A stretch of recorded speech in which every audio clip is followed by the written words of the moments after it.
বাংলাদেশে গত কয়েকদিনে বারংবার ভূমিকম্প হয়েছে। ভূমিকম্প নিয়ে কাজ করা আন্তর্জাতিক গবেষকদের একটি নতুন দল আরেকটি সক্রিয় ভূগর্ভস্থ ফাটল রেখা বা ফল্ট লাইন শনাক্ত করেছেন। ফল্ট লাইন হলো ভূপৃষ্ঠের নিচে থাকা বড় কোনো ফাটল, যেখানে পৃথিবীর টেকটনিক প্লেটগুলো একে অপরের সাথে লেগে থাকে, কখনো সরে যায়, ধাক্কা খায়।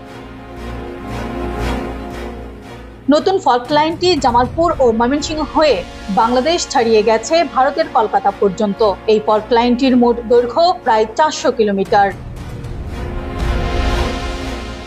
গবেষণায় দেখা গেছে এই ফাটল রেখার একটি অংশ ভূমিকম্প প্রবণ, যা বাংলাদেশের সর্বোচ্চ 6 মাত্রা পর্যন্ত ভূমিকম্প ঘটাতে পারে। ফাটলটির 3 ভাগের 1 ভাগে কম ঝুঁকি, দ্বিতীয় ভাগে তুলনামূলক বেশি ঝুঁকি, আর তৃতীয় ভাগে ঝুঁকি নেই। তবে কোন অংশে ঝুঁকি কত তা গবেষকেরা জনমনে ভীতি যাতে না ছড়ায় সে কারণে এখনই বিস্তারিত প্রকাশ করতে চান না।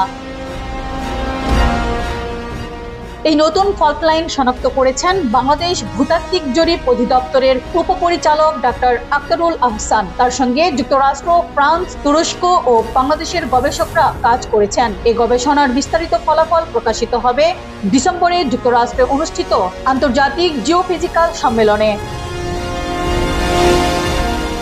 নতুন ফাটলের সঙ্গে অতীতে ঘটে যাওয়া কয়েকটি বড় ভূমিকম্পের সংযোগও পাওয়া গেছে। এর মধ্যে রয়েছে 1885 সালের বেঙ্গল ভূমিকম্প এবং 1923 সালের ময়মনসিংহ ও কিশোরগঞ্জ ভূমিকম্প। গবেষকরা বলছেন, ফল্ট লাইন থাকা মানেই বড় ভূমিকম্প হবে এটা নয়। মূল বিষয় হলো ওই ফাটলে কত শক্তি সঞ্চিত আছে এবং কত সময় পর পর পুনরায় ভূমিকম্প হতে পারে।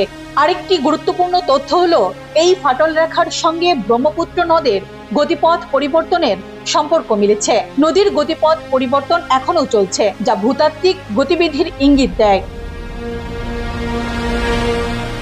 বাংলাদেশে এর আগে ডাউকি, ইন্দো বার্মা মেগাথ্রাস্ট সহ একাধিক ফাটল রেখা চিহ্নিত ছিল। নতুন এই 400 কিলোমিটার ফল্ট লাইন যুক্ত হওয়ায় এ অঞ্চলের ভূতাত্ত্বিক চিত্র আরো স্পষ্ট হয়ে উঠল।